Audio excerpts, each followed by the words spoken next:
Martin Luther King's most famous mountaintop speech was delivered literally 24 hours before he was assassinated. I just want to do God's will. And He's allowed me to go up to the mountain.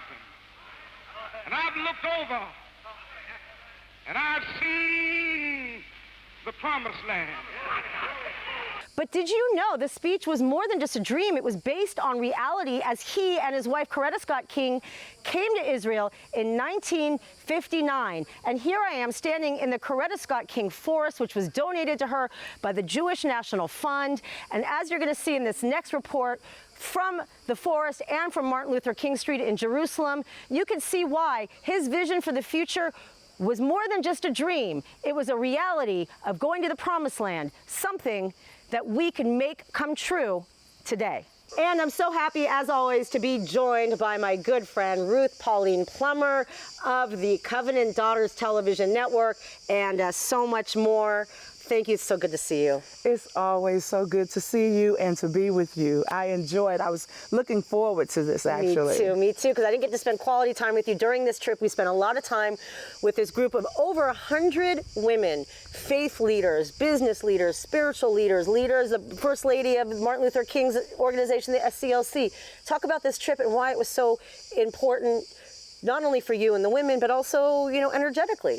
Well, this was the first time that Christian women from across the globe, even other countries, Turks and Caicos and Bahamas, joined together here in the Holy Land to learn and be inspired by the biblical heroines of women that we so read about and learn about and are inspired about and encourage our faith. And also, not only that, but to be here and learn about Israel, the home of our faith. And also to learn about contemporary Israel and the women of today here in Israel. So it was wonderful. In a profound way, Martin Luther King continues the struggle for peace and understanding between men and nations, more powerfully in death than in life. Let's also talk about how Coretta Scott King carried on his legacy with Israel. Again, you don't learn it here, you don't learn it there, but what happened? She wrote a letter to the parliament and what? Right after Dr. Martin was assassinated on April 3rd, 1968, she wrote a letter to Israel's parliament, explaining to them how thankful she was for them commemorating her husband and the work that he had done. She also mentioned to them and wanted them to solely know that Israel was so in his heart that he mentioned it in his most famous, the mountaintop speech, in his last speech, minutes before he died. Like anybody, I would like to live a long life. Longevity has its place. We played on Martin Luther King Street in Jerusalem on the the night of Tisha B'Av, the most negative day of the year when the temples were destroyed, playing Martin Luther King's mountaintop speech, which I had no clue was done after he'd come to Israel. I didn't know this. Well, he actually came, he and Dr. Coretta Scott King came to Israel in 1959, and they visited here, and it impacted his life. Tremendously. It impacted the movement, the civil rights movement. And because of the impact that Israel had on him, the experience that he and Dr. Coretta had, it caused him to go back home and stir up the people.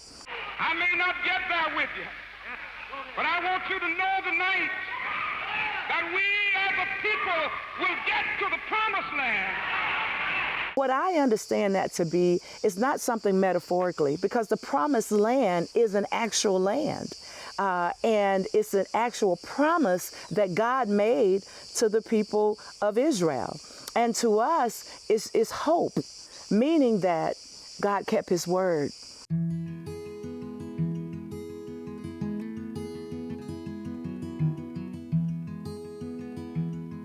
For him, it wasn't a political experience. It was a spiritual experience, and he wanted the people to experience that, Black America to experience that. And so he was planning to have 5,000 people come, and there were 600 that had already registered. I know you also had a chance to have dinner with the First Lady, the First Lady Herzog. What was that like for these women? Well, I love Lady McCall Herzog because she is just the true essence of Lady Legacy. And all of the work that she does and the role that, in the role that she plays is such an inspirational example to all women, but especially the group that had an opportunity to sit down with her, to talk with her. It was so personable, and that will go down in history forever. We still have a long way to go, but one of the things we realize is that our relationship with Israel, with the Jewish people, is so important. We've been allies, even from the start of the civil rights movement. The Jewish people have always been there to support us, always been there to look out for our well-being. And so that was a strong relationship. A lot of them died. A lot of them were persecuted because of their help for us. And here we are, Israel celebrating her 75 years celebration. And then we are all here to celebrate Israel.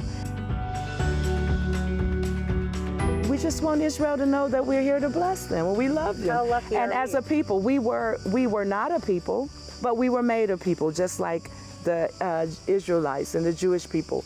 And so through slavery, we were made a people. And so we're just excited to be here and to lend our voice and to show our support.